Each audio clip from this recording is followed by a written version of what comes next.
Hi guys, it's Laura and it's kind of been a while since I've been on YouTube. I have been watching videos but I haven't been making them. This video is just going to be a catch up of the last 5 months reading wise and what I've been up to and why I haven't been filming and kind of looking towards the future as well. And I'm sorry if my throat kind of goes, it's acting really funny again, which is really irritating. Hopefully it will not distract you from your viewingness of my video. So let's just get away with it. The first thing I'm going to talk about with you guys is why I haven't been filming, basically. Short answer is I've been busy and haven't had enough time. The long answer is coming now. Basically, uni has been really hectic. I literally have been trying really hard this year to bring up my grades and it has succeeded. My grades have improved. I am really happy with some of my grades and it's just been really hectic, really busy. It was chaos, but it's all done. All done. I have finished my second year of uni and I only have to do dissertation stuff for next year and obviously reading for next year, which I won't find out till July, so I've got like a nice stretch of free time, but I've got to sort out my dissertation, so So that was the first reason why really I haven't had time to make videos. The other reason is a bit different and I don't know if any of you noticed on Twitter at all, but I don't know how to put this without it sounding like really, oh yeah, this happened, it's done. Yeah. Basically we had a fire in my flat. It was contained to the hallway luckily and it was an electrical fault with the fuse box. So the place stank. It was more smoke damage than fire, but the whole place stank chemically and plasticky fire, and I wasn't here for about 3 weeks, I think. I was staying at my boyfriend's house. Things have been a bit weird and I had to come back and I was tidying for like a whole week for this flat and it's still not tidy and organised. I've still got stuff to sort out, but luckily all things happened okay and we're alive and I feel a lot calmer now. I'm getting more sleep and not panicking as much. Now, away from the negativities, what I've been doing reading wise the past 5 months. First off, I've been reading not as much as I would like to, but I've been reading a lot for uni and that means a lot of heavy, thick books. And I'm just going to go through my reading pile. One of the books I haven't got for you is because I read on my iPad, which I'm filming on, is A Time Machine by H.G. Wells, which was really actually quite enjoyable. And yeah, let's get on with the other ones. First one is Sweetly. I read this about 4 weeks ago. Really enjoyed this. I haven't read Sisters Red. I'm actually reading it at the moment. I didn't realise they were connected in any way, and this one adds actually a lot more suspense than the second one so far. Like there was a lot more surprises to come with it. I really enjoyed this one though. I read it really quickly. Although I was reading this late at night just after I'd moved back in and I was kind of getting a bit scared. I really recommend it and I'm reading it in the opposite order to everyone else, so I don't know if that's beneficial, but I'm enjoying it anyway. So that's Sweetly. I've read Dash and Lily's Book of Dares by Rachel Conn and David Leviathan. Beginning of April I read this one and I enjoyed it, but it wasn't as good as I thought everyone was talking about it. I liked the booky literary stuff in it. It was not the best book, but it was an easy, relaxing book for me to read and I think I gave it 3 or 4 stars. I don't know. I'm pretending I remember. And the next one I read was the beginning of January. This is Infinite Sky by C.J. Flood. I love the cover of this, but the book, I was kind of a little bit disappointed. It's a coming of age story and I did like it, but it wasn't the best book in the world and I am unhauling this book. It was okay, but it's not something I'm going to reread again and it's not something that I would go, yes, that was amazing. So I would recommend it a read anyway because you never know, you might like it. Then I've got my huge pile of uni books here and I'm going to go through them. First up, I read recently in the last month and that is one story in here which is Camilla. Some of these books you'll see isn't on my Goodreads because I've only read some of the stories in it, and it upsets me because I like to be able to tick a book off. I read Camilla in here, which is a short story gothic fiction from the Victorian period, just before, about 20 years before Dracula, and it's basically a lesbian vampire. I really loved it. It was short and it was very good, I have to admit, and even in 21st century it works so well as vampire fiction. I mean, it was really good. I gave it, I don't know how many stars, but it was really good and I really enjoyed it. I really recommend it to anyone who likes vampires or gothic fiction or Victorian fiction because it was awesome and I loved it. Next book is Elephant by Raymond Carver. How many stories have I read in this? I read 4 out of 7, so there's only 3 I haven't read, so I could pretty easily do that soon. I read Boxes, Whoever Was Using This Bed, Intimacy, and Elephant. The short stories are actually quite good. They talk about everyday life and yeah, they were alright. They weren't something I would normally read, but it was interesting, I guess. And next up, I read the entire book even though I didn't need to, and that is The Jungle Book by Rudyard Kipling. I've read a few of the stories before from The Jungle Book when I was doing my extended project back in college at A-level. I still love it. There are a few stories in here that I didn't enjoy as much, but the Mowgli stories I really enjoyed, and the White Seal and a few of the others I just really enjoyed, and it's just the world and so many things in this you can relate to the Victorian period, and I love it. I really do. I would really recommend this to people, especially if you love The Jungle Book. I love the ideas in it and it's just amazing, and yeah, so go read it. Next book is Frankenstein. Now I've finally finished reading this after a while and I love it. In all honesty, how can you not love Frankenstein? It's just one of those books, classic gothic fiction, and I've read so many gothic fictions now. I've got a few more big ones to read, like Dr. Jekyll and Mr. Hyde, but I really love Frankenstein, and there's so many debates to be had about it, and it's just a beautiful book and imaginative and so relevant to the time it was written. And so yeah, read it if you haven't read Frankenstein. Next book I read, I finished this last week, just before my exam, Northanger Abbey by Jane Austen, and oh my god. I've had trouble reading the first couple of pages of this and not getting past it, but mostly because I've been too busy trying to do everything else. And when I finally got through this, just, oh my god. Jane Austen has just gone and done it again. I love her and the story, and I can relate so much to the characters again. And it's just so imaginative and special. But I'd really recommend this. This was one of Austen's smaller books, and it's a bit more, I'd say, it's a bit more light-hearted than Pride and Prejudice. It's not as wordy and it's a bit more easy to get into, but I love them both either way. And the next Jane Austen on my list to read is Emma. I'm dying to read Emma after watching Emma Approve religiously. So I really recommend Northanger Abbey, and I love this book so much.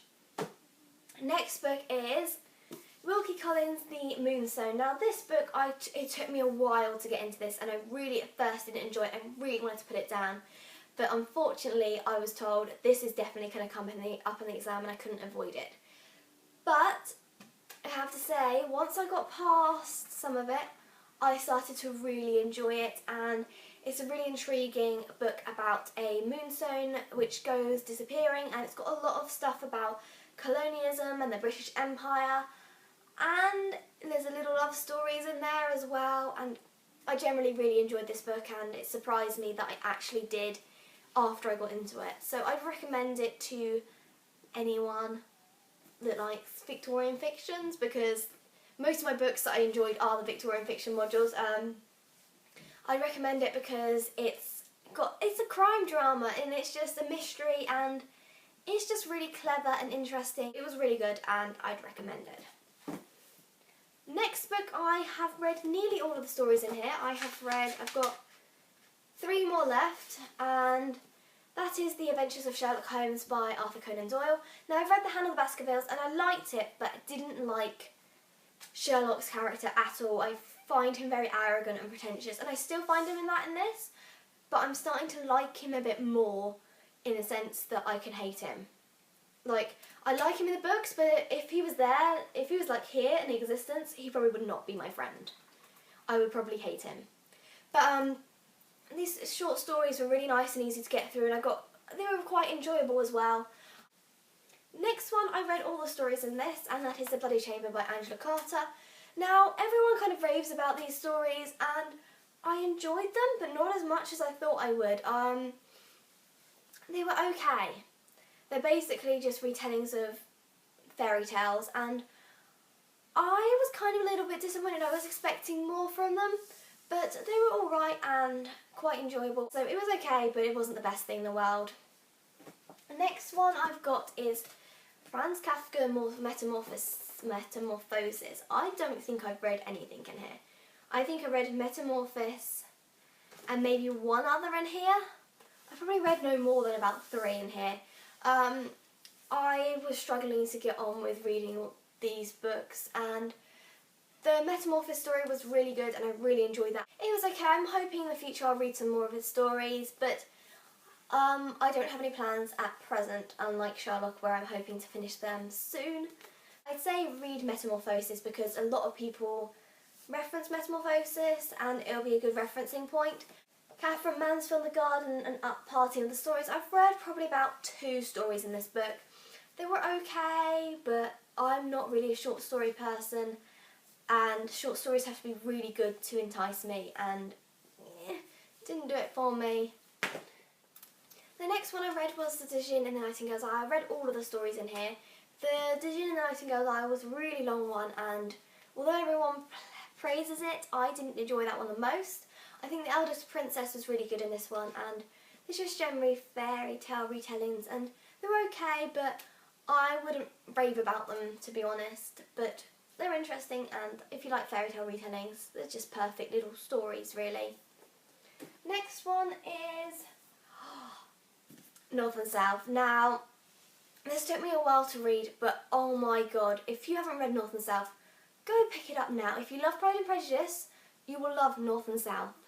If you can't get past the language in Pride and Prejudice, then North and South is probably going to be easier for you. It's quite a thick book, but oh my god, I love this book so much.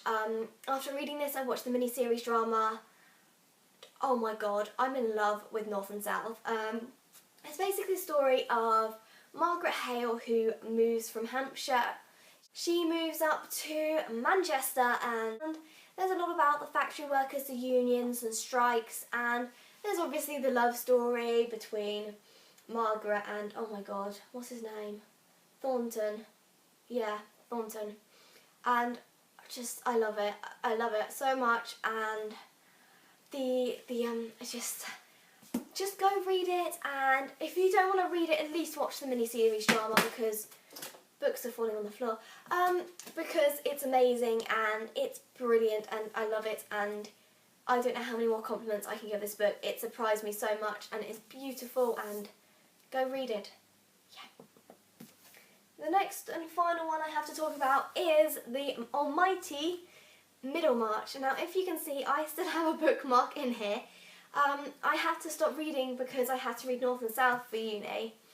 And it really upsets me because I know if I pick it up again, I'm not going to remember the other half of the book, so I'll have to reread the whole book. I do plan on finishing this though because I really did enjoy it. The parts I read so far, I really enjoyed. It takes a really long while to read, and as you can see, I think I have about 500, 400 pages left of this.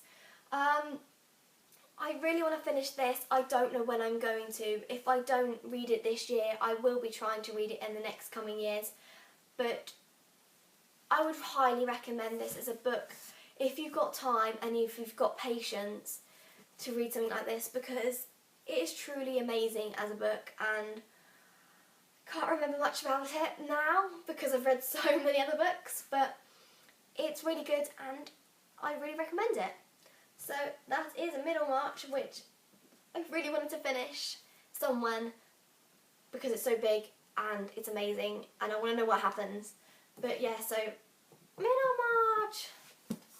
So yeah, they were all the books I've been sort of reading the last few months. And in them past few months I have acquired a lot of books. I don't know if you want me to do a giant big book haul of the last 5 months, because I will if you want me to. Just comment below if you want me to. I've been buying a lot of books, but I've also done an enormous unhaul of books. I got rid of about 70 books. Most of them went off to my mum or to family members like my sister, but the rest of them all went to charity, and it felt like so much relief getting rid of them books. Majorly because now I have room. Well, not room. I don't have any more room for books, but I have room on my shelf so everything fits. But it felt so good. For someone who hasn't got rid of one book, no, I got rid of one book and probably in the last 5 years. So for me, getting rid of 70 odd books was a big thing. And 70 seems like an enormous number, but I was looking at all the books I actually own and I was like, that's tiddly in comparison to what I own.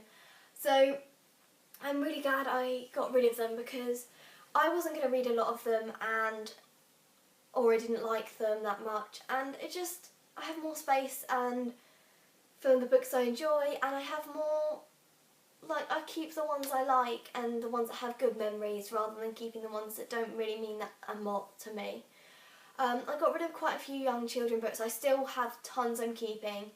I kind of went through a process of, I'll get rid of the book if I don't like it, I'm not going to read it, or I've read it and never going to read it again. When it came to children's book, I added another one to that, and I was like, if I'm never going to read it again, would I want my child to read that in the future? And if it was a yes, I'd keep it to keep for the future, because I know that if I got rid of all my children's books and then I had children of my own, and I might be like, but I want to read them books that I read as a child because they were so good. But so yeah, I got rid of 70 books, but the amount of books I probably hauled is enormous. So if you do want a haul, I will do one. I'm not gonna put one up unless anyone says, because I will have to search for them all, and there is a lot of them, and it will probably be a very long video, but it's up to you guys really. So just tell me what you want me to do and I will do it. Yeah. The final couple of things I'm going to say in this video is I'm hoping to do more videos in the future. It really does depend on what happens. I'm hoping to start some new stuff in the future and new videos, and I'm hoping to get through some of the books I want to read. I have now got a thing where I only read a series if the series is finished. So a lot of the books that you guys are reading, I won't be reading until the last book comes out, because I'm not wasting my time rereading books, because I haven't got the time at the moment to do that. But I've literally gone through my books, as I said. So that's the end of my video really, and I hope you guys enjoyed seeing what I've been doing the past few months whilst I've been AWOL. And hopefully I will go back into booktubing, and I might even delve into just general vlogging and YouTubing, because I want to experiment with different things and try different things and see what I feel most comfortable with. So we'll see, and I really hope you enjoyed. If you do, like and subscribe, and if you subscribe, I can promise you, hopefully, that the future will have more videos, unlike the last 5 months. Yeah. So anyway, yeah. I will talk to you soon, and bye-bye.